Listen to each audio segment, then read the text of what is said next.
तो चलिए देखिए, कैपिटल गुड्स क्या होता है? कैपिटल गुड्स को हम फिक्स्ड एसेट्स कहते हैं। रितेश, तुम कॉमर्स से तो नहीं हो ना, तुम तो आर्ट्स बैकग्राउंड से हो। रितेश, तुम कॉमर्स से हो? Yes sir, yes. Okay okay, तुम कॉमर्स से हो तो सिर्फ इकोनॉमिक्स का क्लास कर रहे हो और बाकी बीएसटी वगैरह? नो सर, अच्छा, सिर्फ। इकोनॉमिक्स। ओके, और अकाउंट्स कहाँ करते हो? मैं आर्ट्स से हूँ सर। अच्छा, आर्ट्स है ना, ओके, वही बात, मेरा अकाउंट्स, ठीक ठीक।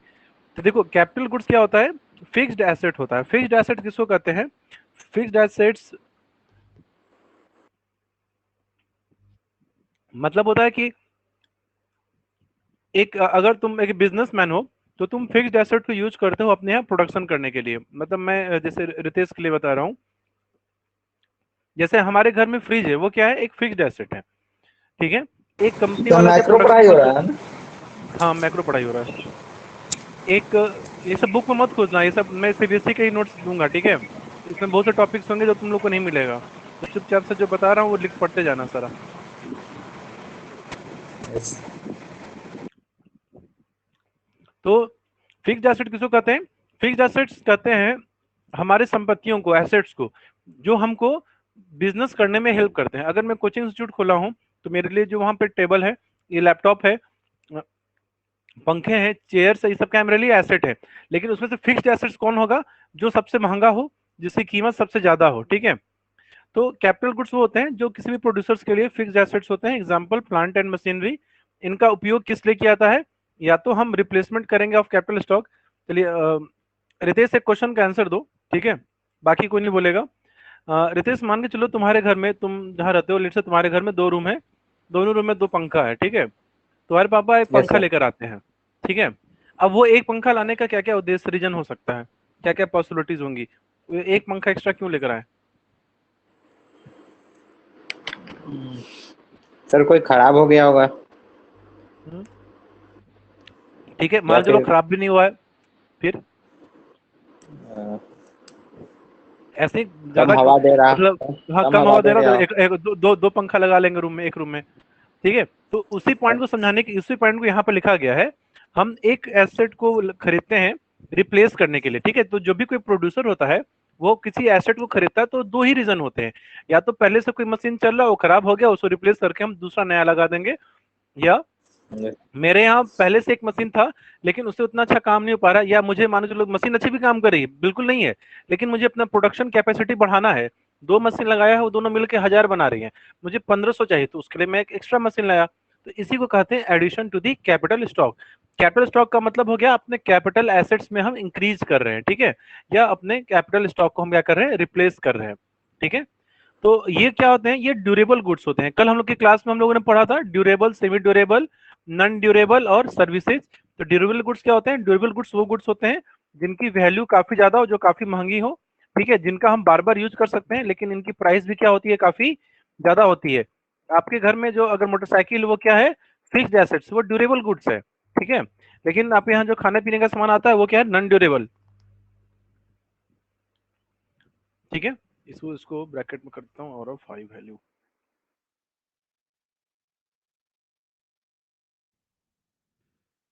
इनका यूज, इनको हम, they can be use for several years, इनको हम काफी सालों तक यूज कर सकते हैं, और इनके ऊपर डिप्रिशिएशन चार्ज होता है। अब रितेश, तुम तो कॉमर्स बैकग्राउंड से हो नहीं, तो ये सब कॉमर्स के वर्ड है। देखो, डिप्रिशिएशन क्या होता है? जब भी तुम किसी एसेट की वैल्यू को यूज करते हो, तो उसकी वैल्यू में क्या होती है? गिरावट होती है। जैसे तुमने एक नया फोन खरीदा, ठीक है, 20,000 का, तुम उसे अगले साल बेचने जाओगे तो कोई तुम्हें 20,000 रुपया देगा? उसके लिए नहीं देगा, बोलेगा 15,000 लेंगे, 12,000 देंगे। तो उसकी वैल्यू कम हो गई कि नहीं हो गई? 6-7 हजार रुपए से, 8 हजार रुपए से। तो ये 8 हजार रुपए जो वैल्यू तुम्हारी कम हो रही है जैसे तुम्हारे एसेट की, उसी को हम डिप्रिशिएशन कहते हैं, ठीक है। तो कॉमर्स में क्या होता है? हर एसेट का डिप्रिसिएशन का रेट दिया रहता है। जैसे अगर तुम्हें गाड़ी खरीदोगे तो तुमको ये बता देगा कि गाड़ी 1 लाख का खरीदे हैं, और इसकी वैल्यू हर साल 20% कम हो रही है, ठीक है। तो 5 साल में इसकी वैल्यू पूरी जीरो हो जाएगी, ठीक है। तो इसी को कहते हैं कैपिटल गुड्स। अब अगला जो इंपॉर्टेंट क्वेश्चन आता है, इसको वीवीआई कर देना है, ठीक है। इतना भी जो जो क्वेश्चन मैं वीवीआई लिखवाऊं, उसका अलग से आप लोग एक जगह लिख लीजिएगा, चैप्टर वाइज वीवीआई क्वेश्चन, उसका प्रिंट निकाल लीजिएगा और अपने बिस्तर के सिरहाने और बाथरूम के दरवाजे के सामने में बैठे चिपका दीजिएगा, ठीक है, ताकि सोते बैठते उठते जाते जब भी आप जिस जगह समय सबसे ज्यादा बिताते हैं, ठीक है, तो ध्यान में आ जाए वीवीआई क्वेश्चन। चलिए लिखिए इसको। All capital goods are producers good, but all producer goods are not capital goods. बहुत ही अति उत्तम प्रश्न है। अच्छा, एक एक एक कहावत मैंने सुना था, कहावत तो नहीं था, मतलब पढ़ा ही रहा था एक बच्चे को, एक लाइन मिला था, उस लाइन का मतलब, उस लाइन में क्या लिखा हुआ था, अगर देखा जाए तो हर घर ईंटों का ढेर है, ठीक है, लेकिन सारे ईंटे के ढेरों को घर नहीं बोला जाता है। ये बात सही है गलत है? जिज्ञासा, सही है सर। जिज्ञासा से पूछ रहा था। सही है, कैसे? सर क्यों नहीं घर बोलेंगे, उसको तो घर की तरह बनाया हुआ है ना। अच्छा, और सिर्फ इसीलिए ईंटों का ढेर घर नहीं होता है। हाँ, सर ठीक है, होता तो है, उसे क्यों नहीं होता है। हर ईंट, हर मतलब हम चारों ईंटा खड़ा कर देंगे और तुम बोलेंगे जिज्ञासा से तुम्हारा घर यही है, तुम रह लोगे। सर घर की मतलब तरह अगर डिजाइन किया हुआ है, सिस्टमेटिक अरेंज, हाँ सिस्टम, हाँ तो मतलब हर ईंटों का, हर ईंटों के ढेर को घर इसलिए नहीं बोलेंगे क्योंकि घर होने के लिए सिस्टमेटिक होना चाहिए, ठीक है, सुंदर से अरेंज होना चाहिए, सेट होना चाहिए, तभी उसको घर कहलाएगा ना।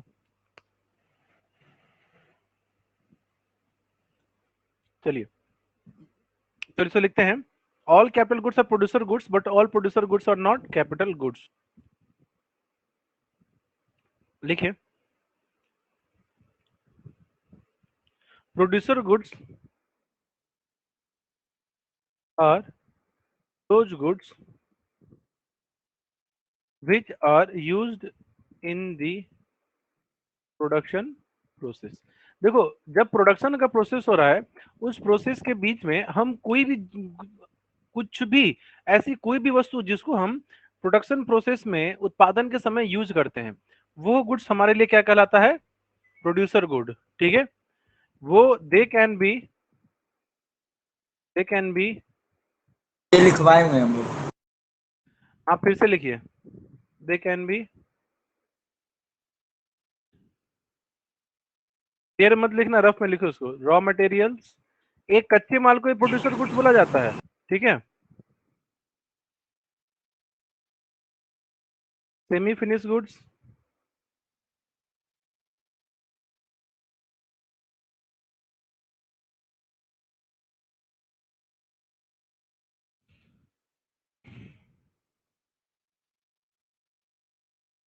Other producers goods such as plant and machinery.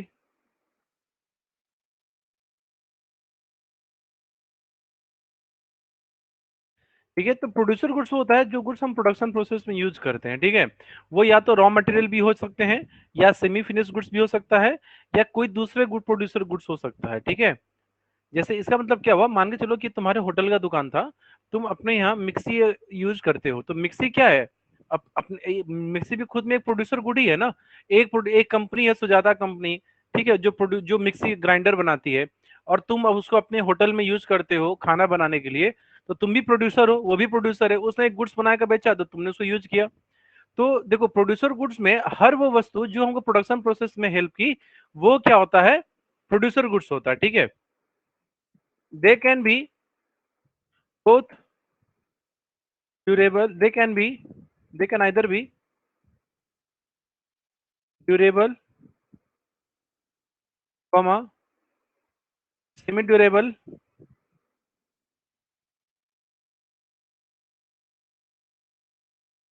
Semi durable और नॉन ड्यूरेबल।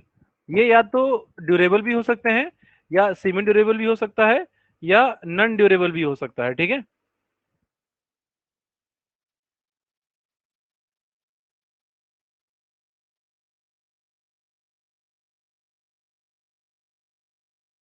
तो ब्रैकेट में डाल देना,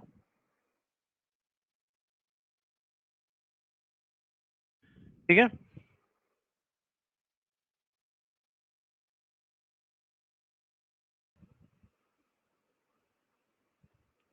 However, capital goods are only durable goods. लेकिन जो कैपिटल गुड्स होते हैं वो तो सिर्फ ड्यूरेबल गुड्स ही होते हैं, ठीक है। And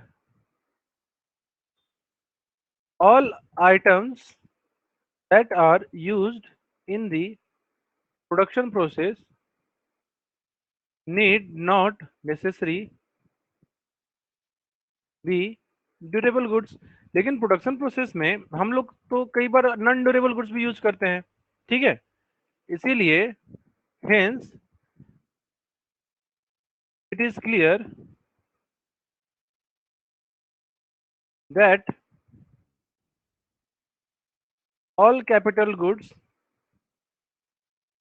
are producer goods as they are the part of production process, as they are a part of production process, ठीक है। but all producer goods are not capital goods, as there can be non-durable producer goods which are not capital goods।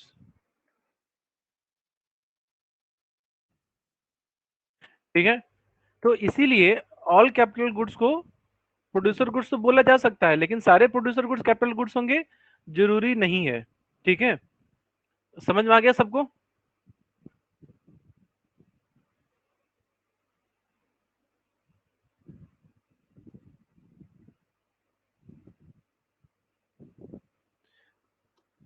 सिद्धांत समझ में आ गया?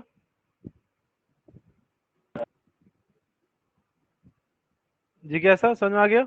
ये very very important question है, ठीक है।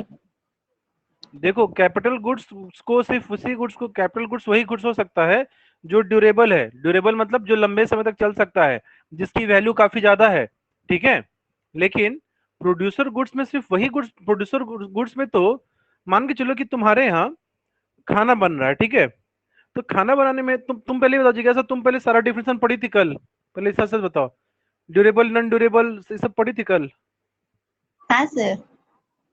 हमको ये बताओ ड्यूरेबल और नॉन ड्यूरेबल में क्या डिफरेंस होता है, समझाओ।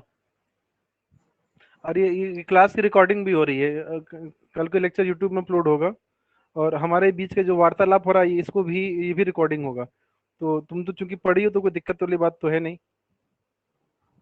बताओ ड्यूरेबल और नॉन ड्यूरेबल गुड्स क्या था?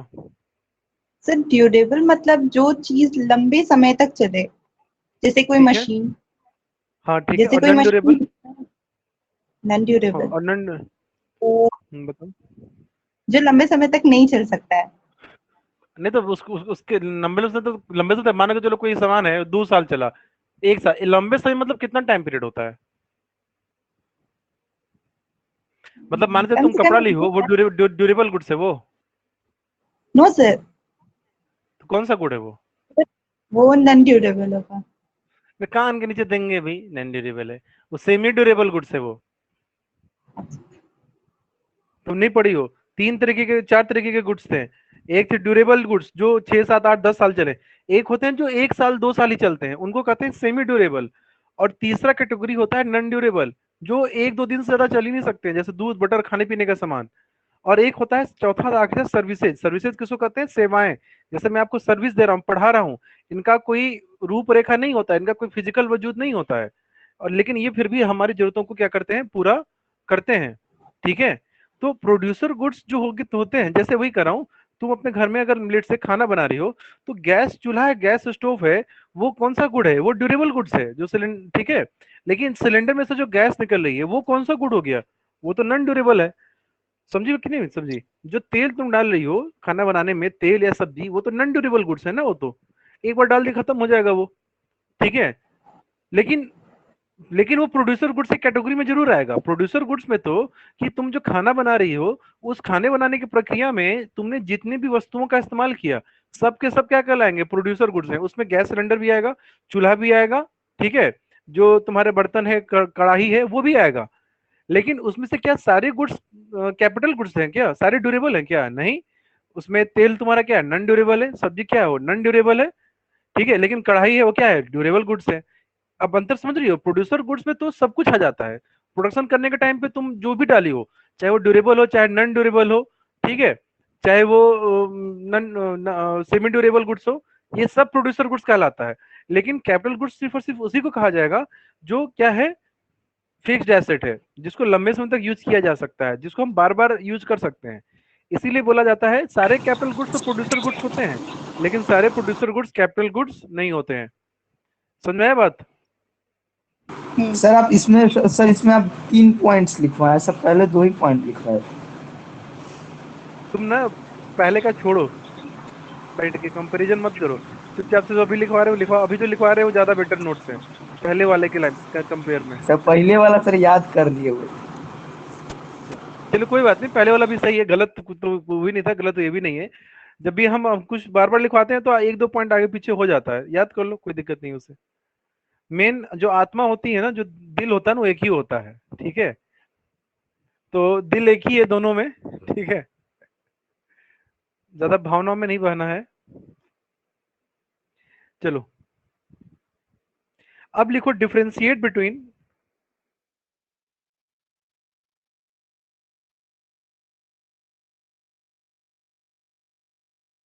differentiate between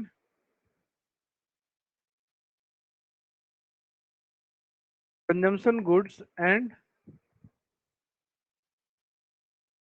capital goods. Differentiate between consumption goods and capital goods.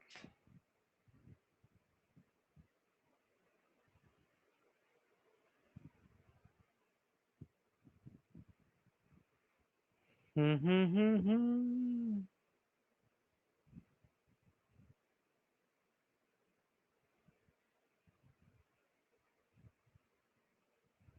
चलो चले मितवा गति,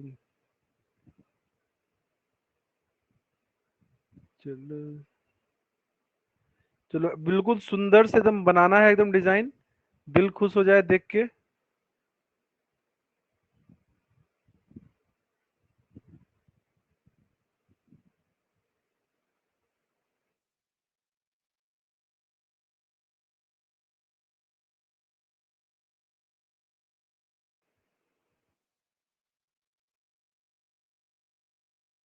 consumption goods and capital goods.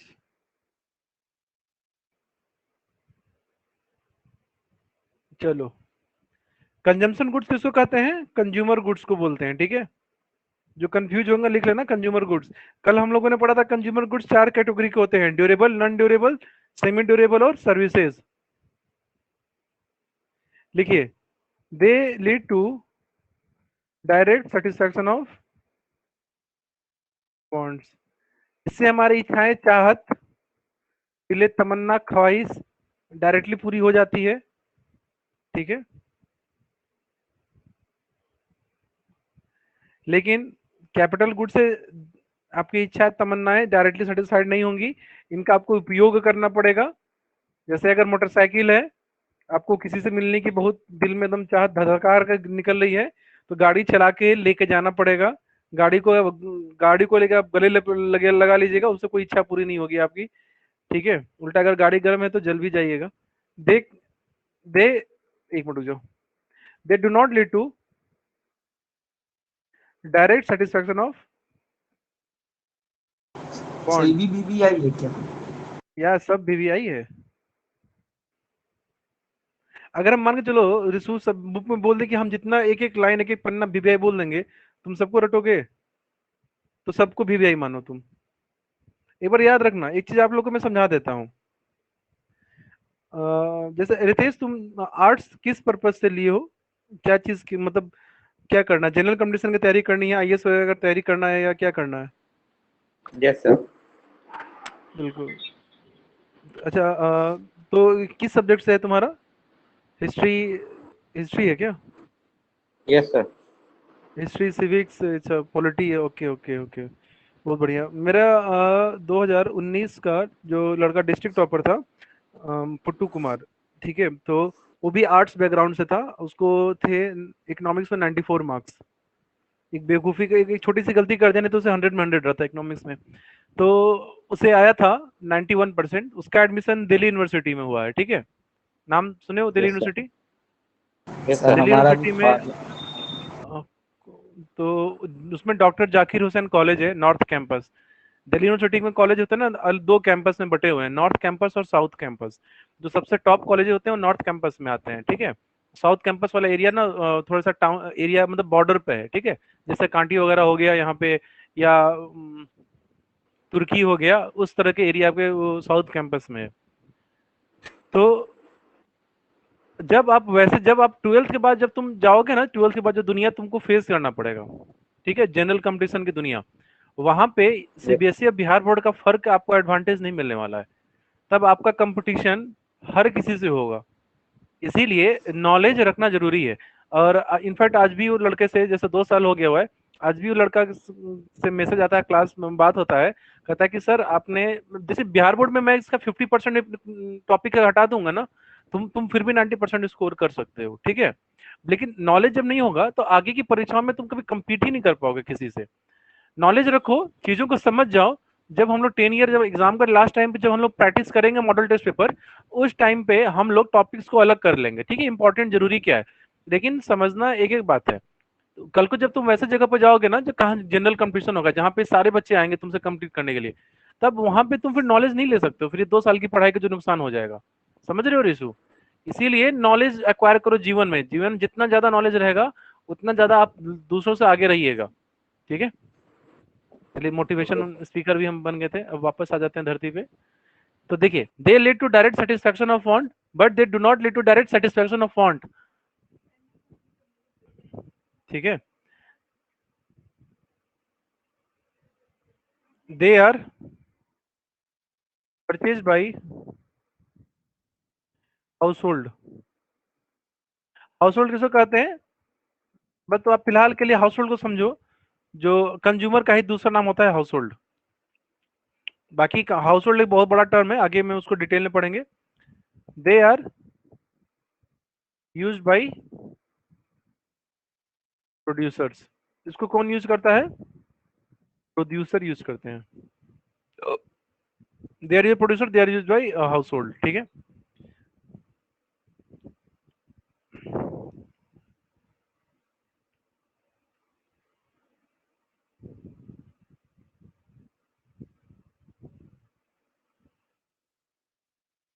Expenditure on these goods are known as consumption expenditure.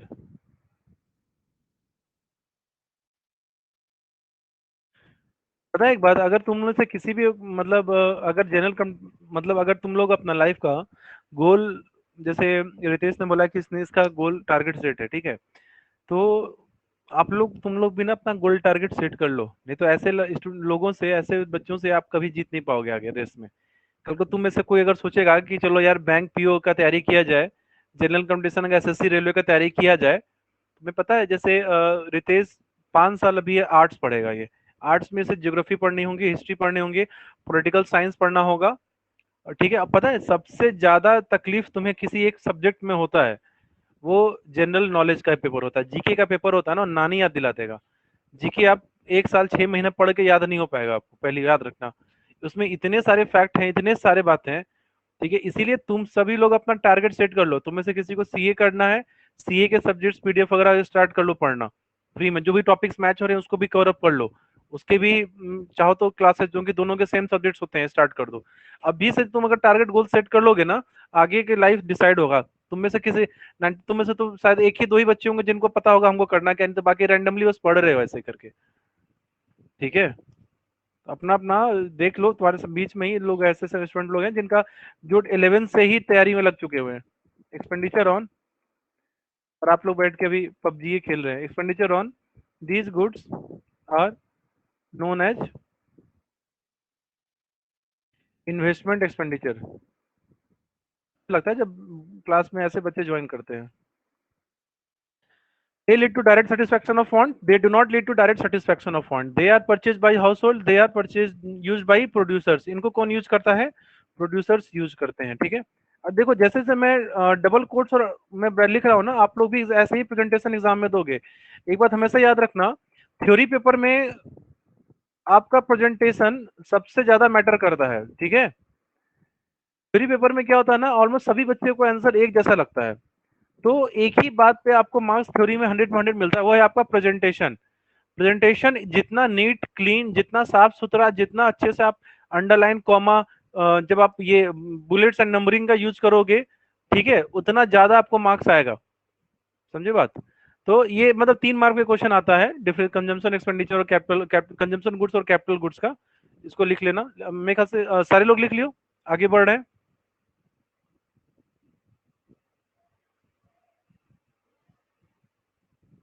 सुन दो, चलो अब लिखते हैं इन्वेस्टमेंट। हेडिंग डालो investment.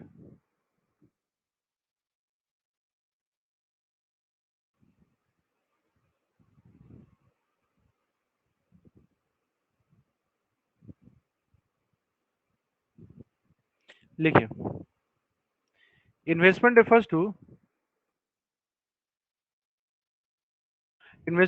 to the increase in the stock of capital। Investment basically देखो, जैसे यहाँ देखो मेन लाइन, यहाँ पे इंपॉर्टेंट लाइन क्या है, increase in the stock of capital. तो इसको देखो मैं कैसे लिख रहा हूँ, वैसे आप लोग भी अच्छे से लिखना, मतलब ये कैपिटल वगैरह करने की जरूरत नहीं है तुमको। ठीक है, जैसे स्मॉल में लिखते हो वैसे ही लिखो, लेकिन इस लाइन को चूंकि ये वीवीआई लाइन है, तो तुम लोग ऐसे ब्रैकेट में डाल दो, या अंडरलाइन भी करना चाहो ना अगर, तो अंडरलाइन भी कर दो। यही चीज आपको एक्स्ट्रा मार्क्स दिलाएगा एग्जाम में। Increase in stock of capital. Investment का किसको कहते हैं? जब भी आपके एसेट्स में इंक्रीज होगा। ठीक है, देखो आई, इसका फॉर्मूला होता है आई इज इक्वल टू,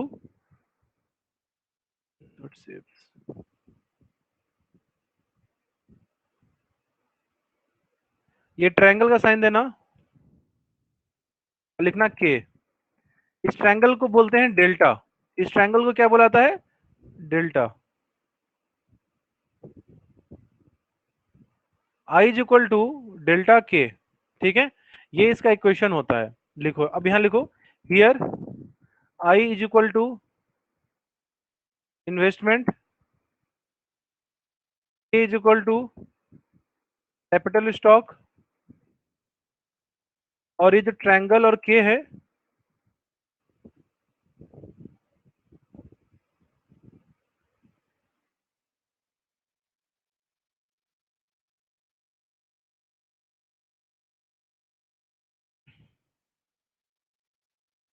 देखो इसको थोड़ा सजा लिख देता हूँ, सजा देता हूँ अच्छे से।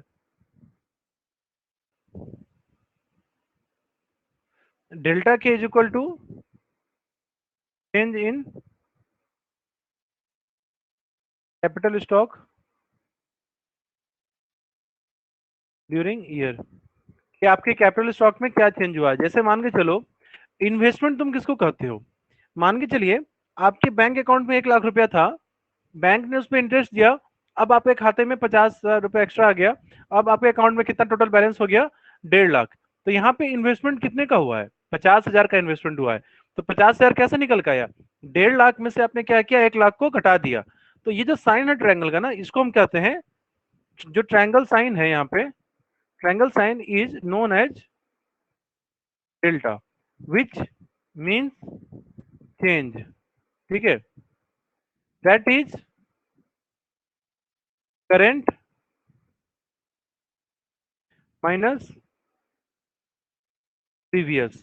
जब भी तुम करेंट में से प्रीवियस के कोई डेटा को घटा देते हो, तो तुम्हारा क्या जाता है? डेल्टा। जैसे अगर बोलो मेरे बैंक अकाउंट में 1.5 लाख रुपया है, अभी 1.5 लाख है, इससे पहले 1 लाख था, इसका मतलब मेरा इन्वेस्टमेंट कितने का हुआ है? 50,000 का। तो डेल्टा के की वैल्यू क्या है यहाँ पे? 50,000 रुपए। ठीक है, तो ये है तुम्हारा investment.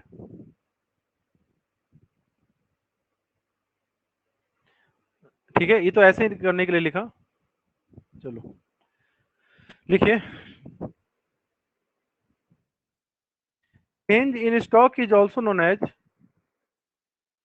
change in stock is also known as change in stock को हम क्या बोलते हैं? Capital formation. अच्छा एक चीज है, आगे में 2-3 टॉपिक ऐसे आएंगे जो बिहार बोर्ड में बिल्कुल भी नहीं आता है। ठीक है, उसमें न्यूमेरिकल चैप्टर है, तो खैर उसमें न्यूमेरिकल तो आप लोग को पूछा नहीं जाता है, और लेकिन चैप्टर में फॉर्मूलाज वगैरह हैं वो हम लोग पढ़ेंगे, लेकिन सीबीएसई वाले बच्चों को उसका एक एक क्वेश्चन बनाना होगा, तो उस चैप्टर में थोड़ा समय लगेगा। ठीक है, तब तक आप लोग अपना बाकी का टॉपिक्स वगैरह रिवाइज कीजिएगा। देखो, चेंज इन स्टॉक को हम क्या बोलते हैं? Capital formation. ठीक है, इसको भी वीवीआई कर लेना, ये सीबीएसई वालों को आगे काफी को परेशान करेगा ये वर्ड कैपिटल फॉर्मेशन, तो सीबीएसई बोर्ड वाले सारे बच्चे इसको वीवीआई मार लेंगे। ठीक,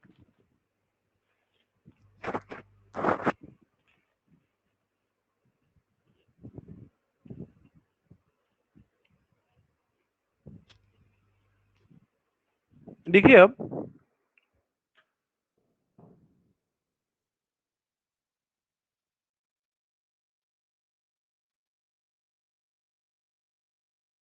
investment is of two types.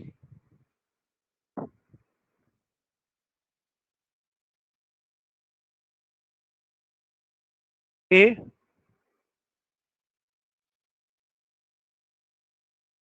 Fixed investment, B inventory investment. ठीक है, एक काम करो, ऐसे करो, ऐसा करो, फिक्स्ड इन्वेस्टमेंट का डेफिनेशन नहीं लिख लेते हैं साथ साथ में, अलग से हेडिंग क्या लिखेंगे? तो इन्वेस्टमेंट टू टाइप्स, पहला लिखो फिक्स्ड इन्वेस्टमेंट। ठीक है, तो इसका क्या मतलब हुआ? It refers to increase in stock of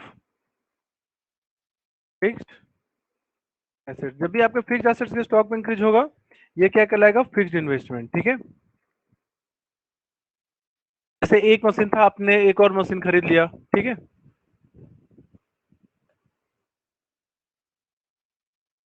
अब लिखो,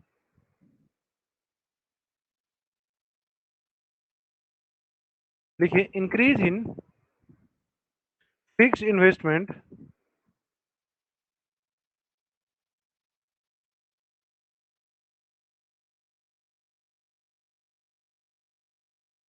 have following significance। Increase in fixed investment following significance. क्या पहला लिखो? It increases the production capacity of producers. कोई भी प्रोड्यूसर है जो फिक्स इन्वेस्टमेंट कर रहा है, उसकी प्रोडक्शन कैपेसिटी क्या होगी? बढ़ जाएगी। इसको ऐसे समझो, सर थोड़ा मेरे सा यहाँ एक ऊपर कीजिए मशीन, सर, थोड़ा सा। तो देखो मान के चलो कि जैसा मेरे हो यहाँ गया। एक प्लांट था, मेरे यहाँ एक प्लांट था, मैंने एक प्लांट मशीन था, मैं उसे प्रोडक्शन कर रहा था 500 यूनिट। मैंने 2 और मशीन खरीद लिए। ठीक है, मैंने 2 और मशीन खरीद लिया, मेरे यहाँ कितने मशीन हो गए? टोटल 3 मशीन हो गए। तो अब मेरी प्रोडक्शन कैपेसिटी कितनी होगी? 500 से बढ़ के 1500 हो गई। तो इससे भी पहले ये पता चलता है कि इससे हमारा प्रोडक्शन कैपेसिटी क्या होता है? बढ़ता है। ठीक है, दूसरा लिखो, by increasing the production capacity, by increasing production capacity output of the economy also increases. देश में टोटल आउटपुट जो हो रहा है, कितना जीडीपी कितना हो रहा है, वो भी बढ़ जाता है।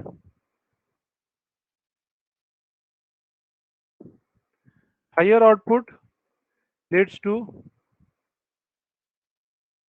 Higher rate of economic growth. इस इकोनॉमिक ग्रोथ भी क्या होता है? मेरा बढ़ जाता है।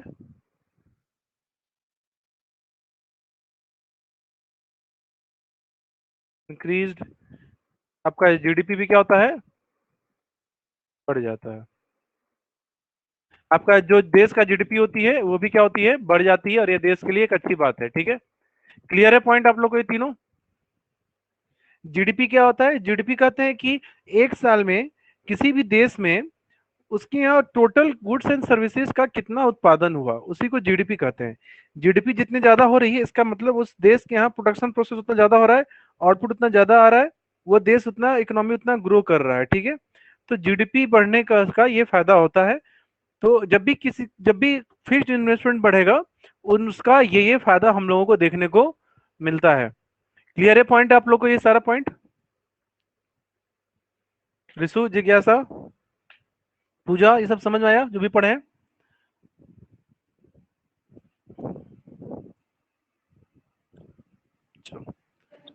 समझ में आ गया ना जिज्ञासा? No sir. क्या समझ नहीं आया? क्वेश्चन पूछो, कौन सा टॉपिक और उसमें क्या पॉइंट समझ नहीं आया? सर ये first point, second point, third point. सो रही थी तुम अभी? No sir. कोई बात ऐसे बोल देगा सर पूरा चैप्टर पढ़ा दिया, कुछ भी समझ में नहीं आया। तुमको अभी समझ पता, में आया। एग्जाम्पल भी तो दिए थे अभी कि मेरे यहाँ एक मशीन है, एक मशीन जब मैं 2 मशीन और खरीद के लेते आऊं तो प्रोडक्शन कैपेसिटी बढ़ेगी कि नहीं बढ़ेगी? ये एग्जाम्पल समझी भी कि नहीं समझी थी कि मेरा एक मशीन हाँ है वो 500 सामान बना रही है, तो मैं 2 मशीन और लेते आऊंगा तो 1500 सामान बनाऊंगा कि नहीं बनाऊंगा? तो ये पॉइंट तुम नहीं समझ पा रही हो, इट इंक्रीज प्रोडक्शन कैपेसिटी। और सर जब तुम्हारे ध्यान नहीं प्रोडक्शन था। कैपेसिटी, वही कर, ध्यान दो, ठीक है, ध्यान दो, मैं 10 बार नहीं रिपीट करूंगा आपसे। चलिए फिर से रिपीट कर रहा हूँ, आगे से बिल्कुल कान खोल कर बिल्कुल ध्यान यहाँ पे होना चाहिए। मैं अगली बार मैं रिपीट नहीं करूंगा कोई भी टॉपिक। तो देखिए, दूसरा क्या होता है कि जब आपका प्रोडक्शन कैपेसिटी ज्यादा होगा, मेरी प्रोडक्शन कैपेसिटी पहले 500 यूनिट की थी, मैं बढ़ा बढ़ा के अब मैं 2 मशीन और खरीद लिया तो मेरी प्रोडक्शन कैपेसिटी बढ़ गई 1500 यूनिट की। तो इससे क्या होगा, मैं प्रोडक्शन भी क्या करूंगा, ज्यादा करूंगा। तो आउटपुट किसको कहते हैं? आउटपुट कहते हैं कि आप कितना सामान टोटल बना रहे हैं। तो मैं देश में मैं क्या कर रहा हूँ, आउटपुट भी बढ़ा दूंगा अपना। पहले मैं सामान बन रहा था 500, तो अब कितने बनाऊंगा, 1500। ठीक है, पहला पॉइंट है उसमें क्या हो रहा है कि मेरी कैपेसिटी बढ़ चुकी है लेकिन मैं प्रोडक्शन नहीं बढ़ाया हूं अभी। ठीक है, मशीन आ गया ऐसा मतलब हम जान रहे हैं कि अब हम प्रोडक्शन ज्यादा करेंगे। दूसरा पॉइंट क्या है कि जब आपकी प्रोडक्शन कैपेसिटी बढ़ जाएगी, आप प्रोडक्शन बढ़ा दोगे, तो जो इकोनॉमी में आउटपुट हो रहा है, टोटल सामान बन रहा है, वो भी ज्यादा बनेगा। जब इकोनॉमी में ज्यादा सामान बनेगा, प्रोडक्शन बनेगा, तो इकोनॉमी की ग्रोथ होती है। जब कोई कंपनी सामान ज्यादा बनाएगी तो सामान बेचेगी भी ज्यादा। ठीक है, जब ज्यादा बेचेगी तो उसको सरकार से वो उसको उसके सेल्स ज्यादा होंगे, लोग सामान ज्यादा खरीद रहे हैं, इसका मतलब जब ज्यादा खरीदेंगे तो उसको प्रॉफिट भी ज्यादा होगा, प्रॉफिट ज्यादा होगा तो सरकार को टैक्स भी क्या होगा, ज्यादा मिलेगा। तो ये फायदा होता है जिससे इकोनॉमी हमारी क्या होगी, वो ग्रो करेगी। ठीक है, अब इसके बाद नहीं समझ में आया तो खुद पढ़ के अब समझ लेना। ठीक है सर, मैं कोई हेल्प नहीं करूंगा किसी का। तो 5:30 हो गया है, आज के लिए इतना ही हम लोग पढ़ेंगे। ठीक है, बाकी फिर कल के क्लास में कंटिन्यू करेंगे। ठीक है, अगर और मॉर्निंग के टाइम पे जो भी कॉमर्स वाले स्टूडेंट लोग हैं, मॉर्निंग में ही अब बीएसटी की क्लास चलेगी, शाम में इकोनॉमिक्स का क्लास चलेगा रेगुलर। ठीक है, तो मॉर्निंग वाला बैच जरूर ज्वाइन कर लेना जिसको भी इकोनॉमिक्स पढ़ना था। ठीक है, आज कंज्यूमर प्रोटेक्शन एक्ट हम लोगों ने पढ़ा है, कल भी वही चलेगा। चलो ठीक है जो स्टूडेंट बैक साहब, वाला आज के चैप्टर क्लास पढ़ा रहे थे मॉर्निंग में वो नहीं चलेगा? अभी फिलहाल नहीं चलेगा, कंप्लीट हो ही जाएगा, फिर एक चैप्टर बचा ही हुआ है, फिर पीछे का रिवाइज करवा ही दूंगा फिर उसमें। ठीक है, क्योंकि इकोनॉमिक्स भी स्टार्ट करना था। तो ठीक है स्टूडेंट साहब, कल मिलते हैं हम लोग। ठीक है, bye bye, take care everyone.